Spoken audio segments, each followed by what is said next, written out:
ಅಲ್ಪಸಂಖ್ಯಾತ. ಇದರಲ್ಲಿ ಯಾವ ಮುಚ್ಚು ಮರಿನೂ ಇಲ್ಲ. ಈ ವ್ಯವಸ್ಥೆಯ ಲಾಭ ಮಾಡ್ಕೊಂಡಂಥ ಕಾರ್ಪೊರೇಟರ್ ಅಂತ, ಫ್ಯೂಡಲಿಸ್ಟ್ ಅಂತ, ಧರ್ಮಲಂಡರ್ ಅಂತ, ಜಾತಿವಾದಿಗಳಂತ ಜನ ಈ ವ್ಯವಸ್ಥೆ ತಮಗೆ ಬೇಕಾದಂಗೆ ತಮ್ಮ ಬುದ್ಧಿವಂತಿಕೆ ಮಾಡ್ಕೊಂಡು ಬಂದಿದ್ದಾರೆ. ಈ ಸಲ ಒಬ್ಬ ಹೊಸ ನಾಯಕನ ಹುಟ್ಟು ಹಾಕಿದ್ದಾರೆ ರಾಷ್ಟ್ರ ಮಟ್ಟದಲ್ಲಿ ಅಂತಲೂ ಚರ್ಚೆಗಳು ನಡೀತಾ ಇದ್ದಾವೆ. ಯಾಕಂತಂದ್ರೆ ನೋಡ್ರಿ, ಹಿಂದೆ ರಾಜಸ್ಥಾನ ನೆನಪು ಮಾಡ್ಕೊಳ್ರಿ.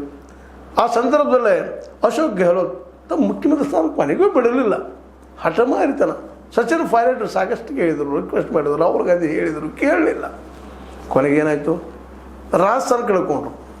ಇವತ್ತು ರಾಜಸ್ಥಾನದಲ್ಲಿ BJP ಸರ್ಕಾರದ ಗೆಲ್ಲುವ ಸರ್ಕಾರವನ್ನು ಸೋತ್ಬಿಟ್ರು. ಅದು ಅಶೋಕ್ ಗೆಹ್ಲೋತರ ಮೊಂಡತನದಿಂದ. ನಾನೇ ಉಳಿಬೇಕು, ಯಾರು ಶಾಶ್ವತರಿ? ಯಾರೂ ಶಾಶ್ವತರಲ್ಲ. ಇವತ್ತು ಮುಖ್ಯಮಂತ್ರಿ ನಾವು ಇಳಿಲೇಬೇಕು, ಪ್ರಧಾನಿ ಆದವ್ರು ಇಳಿಲೇಬೇಕು. ನಾವು ಪ್ರಧಾನಿ ಆದ್ರೆ ಶಾಶ್ವತಪ್ಪ, ನಾವು ಸ್ವರ್ಗಕ್ಕೆ ಹೋಗ್ತಾರಪ್ಪ ಅಂತ ಎಲ್ಲಾದರೂ ಅದನ್ನು ಆ ದಿಶೆಯಲ್ಲೇ ಇವತ್ತು ನಾವು ಖುಷಿ ಪಡೋದೇನಪ್ಪ ಅಂತಂದ್ರೆ, ನಮ್ಮ ಸಿದ್ದರಾಮಯ್ಯನವರು ಭಾಳ ಎತ್ತರದ ವ್ಯಕ್ತಿತ್ವವನ್ನು ತೋರಿಸ್ಕೊಂಡ್ರು. ಭಾಳ ಎತ್ತರವಾಗಿ ಬೆಳೆದು ನಿಲ್ಲೋದಷ್ಟೇ ಅಲ್ಲ, ಇಲ್ಲಿ ಹಿಂದುಳಿದ ಜನಸಲ್ಲ ಉಳಿದೇನಪ್ಪ ಇವತ್ತು ರಾಜಕೀಯ ಮಾಡ್ತಾಯಿದ್ದೀನಿ. ಅಧಿಕಾರದಾಗಿದ್ದರೆ ಮಾಡ್ತಾನಂತಲ್ಲ, ನಾನು ಇನ್ನೂ 2 ವರ್ಷ ಅಧಿಕಾರದ ನಾನು ಕೇಂದ್ರಕ್ಕೆ ಬರೋದಿಲ್ಲ ಅಂತ ಲಿಮಿಟೇಷನ್ ಗೊತ್ತದ ಅವ್ರಿಗೆ. ಆದರೂ ಲಿಮಿಟ್ ಮೀರಿದಂಥ ವ್ಯಕ್ತಿತ್ವ.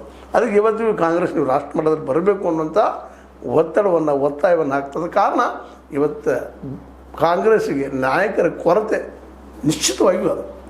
ಅದಕ್ಕಾಗಿ ಒಂದು ಕಡೆ ನಮ್ಮ ದಲಿತ ಸಮುದಾಯದಿಂದ ಬಂದಂಥ ಖರ್ಗೆ ಅವರು, ಇನ್ನೊಂದು ಕಡೆ ಹಿಂದುಳಿದ ಸಮುದಾಯದಿಂದ ಬಂದಂಥ ನಮ್ಮ ಸಿದ್ದರಾಮಯ್ಯನವರು ತೆಗೆದುಕೊಂಡು ತನ್ನ